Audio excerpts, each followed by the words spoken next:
Voltamos com o terceiro bloco do Ação Nacional. O tema de hoje, o nosso debate, moradores de rua em meio à pandemia. Eu recebo aqui a Priscila Alves, presidente do projeto Bem da Madrugada na cidade de Campinas, e o William Azevedo de Souza, coordenador do Centro Pop, né, o Pop Rua da Prefeitura Municipal de Campinas. Ô William, Priscila também, nós conversávamos antes do intervalo, saímos para o intervalo, sobre a segurança desse povo, né? Especificamente na cidade de Campinas, o maior número, a maior concentração fica ali no centro, onde, coincidência ou não, existe um posto policial. Como que é o convívio desse pessoal com a polícia? Como que a polícia trata esse pessoal, a segurança deles, a segurança da população? Como que é esse processo? É muito comum, né, não só na região central, mas em outras partes da cidade, a pessoa ela vê uma pessoa em situação de rua na frente da casa dela, isso produz um certo medo, né? Tá. Acho que tem um imaginário, assim, pelo fato da pessoa estar em situação de rua, que ela é perigosa, que ela tem alguma outra questão de saúde, etc. Então as pessoas elas ficam com medo. Então muitas vezes, dificilmente, elas vão até a pessoa em situação de rua, abordar ela e saber como é que ela está. Na maioria das vezes, antes de fazer isso, ela aciona um serviço da prefeitura ou até mesmo a polícia. Ou ela aciona o serviço de abordagem para ir até lá, ou ela aciona a guarda, porque ela tem medo ou receio da pessoa. Então, muitas vezes, né, quando eles acionam a assistência vai até lá, aborda, orienta, vê por que ela está lá e etc. Quando a guarda vai, ela faz uma outra ação que é mais voltada para as ações que são rotineiras dela. Ela vai visando a segurança, né? Ela não vai visando a situação que a pessoa está lá. Então, são abordagens diferentes. Então, é muito comum a relação da população em situação de rua não ser boa com os serviços de segurança. Isso não só em Campinas, isso no Brasil, né, de um modo geral. Inclusive, na pesquisa de 2008, que é a única pesquisa, né, de um porte nacional que a gente tem uma série de reclamações da população em situação de rua com os serviços de segurança. Não só a segurança pública, mas a segurança privada também. Ô Priscila, quando vocês vão para as ações, vocês têm alguma segurança ou vocês vão lá para entregar, ninguém vai ajudar? Então, na verdade, sim. Num primeiro momento, né, nós optamos até por fazer as ações na catedral, né? Realmente por questão da segurança, não somente de voluntários, mas principalmente a segurança dos moradores também, né? E para a questão de organização. E nós temos uma equipe de líderes, né? Temos um líder que organiza uma equipe de organização para que a gente tenha essa segurança, né? Para ambas as partes. Existe pelo menos uma supervisão da polícia ou não? Não tem nada disso? Não existe uma supervisão, mas por ser ali na catedral, eles sempre, inclusive, assim, muitos policiais estão próximos, nos orientam, nos auxiliam. Então, para a gente, esse processo é bem tranquilo.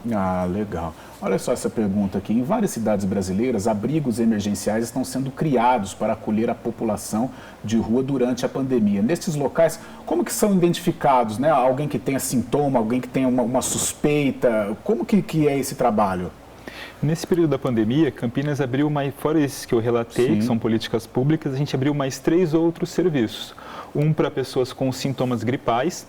Esse geralmente ele tem uma avaliação de um serviço de saúde que faz o encaminhamento para esse abrigo, né? Então, geralmente um trabalhador, né, que identifica, pondera e encaminha para um serviço de saúde para que ele faça essa avaliação para depois encaminhar para esse abrigo.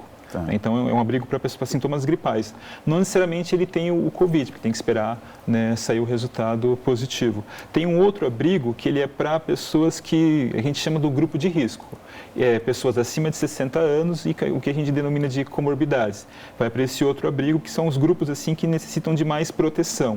E a gente abriu também recentemente um terceiro abrigo para acolher as pessoas em situação de rua. Então, a gente abriu nesse período de pandemia 3 novos espaços e a gente tem pensado também na possibilidade de locar vagas em hotéis. Só que para isso ainda precisa caminhar alguns pontos, que nem, por exemplo, encontrar um parceiro que a gente possa fazer o cofinanciamento desse novo serviço. Esse centro de atendimento, né, o risco de contágio, ele é grande, mas a estrutura, ela dá uma condição de diminuir pelo menos esse risco? A gente tem tomado todas as orientações que a Vigilância Sanitária tem passado para a gente, que nem, por exemplo, o distanciamento, que os espaços não fiquem muito próximos, que as camas ficam numa distância de mais ou menos 1 metro, 1,5 metros, né? E quando uma pessoa supostamente tem um sintoma, a gente tenta isolar ela ou dentro do espaço, num quarto separado, ou quando é um espaço que isso não é possível, a gente encaminha para esse abrigo de sintomas gripais. Tá. Bom, Priscila, acho que também vou pedir a ajuda do William. Por que existem pessoas que elas não querem sair da rua? Né? De repente você oferece muitas alternativas, alguns abrigos, alguns planos, né, importantes que poderiam ajudar essa pessoa e de repente essa pessoa ela não quer sair da rua. Por que acontece muito disso, aliás? Certo. Na verdade, assim, é multifatorial isso, né? A pessoa, quando ela vai para a rua, realmente existem vários fatores para que ela esteja ali. Então, para que ela saia desse fator, precisa existir essa balança, né? Tá. Eu acho que com mais propriedade o William pode nos dizer em relação a isso também. Mesmo a gente ofertando uma série de serviços, não significa que a pessoa vai sair. A gente tem uma série de pessoas que a gente atendeu, elas saíram da rua, elas conseguiram se organizar, mas um motivo ou outro, por conta ou de perda de emprego, ou por conta de uso, ou por conta de conflito familiar, ela acaba retornando, a gente atende ela de novo e ela acaba saindo. Sim. O porquê que a pessoa, né, faz essa escolha, ela é muito singular. Então, para qualquer pessoa que se perguntar para ela assim, por que você não quer ir para esse serviço? Muitas vezes elas vão colocar assim, né?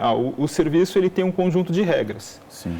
No serviço eu não tenho, por exemplo, a autonomia que eu tenho que a rua me proporciona, mesmo assim que imaginariamente. Então, assim, né? O serviço ele vai colocar um conjunto de regras. Por mais que ele tenha 20 pessoas, que as regras sejam construídas coletivamente, igual elas são nesses espaços menores, né? Mesmo assim tem pessoas que chegam nesses espaços e falam assim, não, aqui para mim não dá.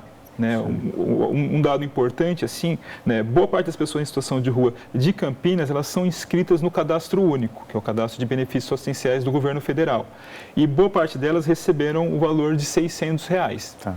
Muitas, assim, elas conseguiram se organizar a partir desse dinheiro, alugaram um espaço, passaram a habitar nesse espaço, se organizaram, e teve outras pessoas que esse dinheiro ele não contribuiu. Sim. Ele contribuiu para que ela continuasse aumentando o uso. Uhum. E aí tem essa questão assim, tem a renda e aí tem o que se faz com esse dinheiro. Tá. Tem muito uma questão assim de qual que é o horizonte que tem para ela. Porque vamos supor, você me dá os R$600 hoje, mas amanhã ou depois, o que eu vou fazer? Tem por exemplo, uma porta, tem algo que eu vou poder almejar no horizonte? Sim. E aí eu vou sair da rua para qual condição de vida?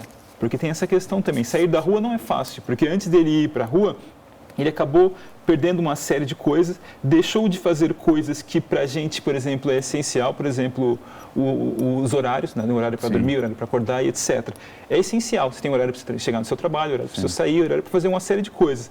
Estando na rua, o tempo, ele, vamos dizer assim, ele fica mole, ele meio que se desfaz, né? Sim. Então você assumir essa questão do tempo e de uma série de regras que uma moradia ou um outro espaço exige, porque muitas vezes você não consegue dialetizar essas regras, você não consegue fazer trocas ou fazer mudanças, né?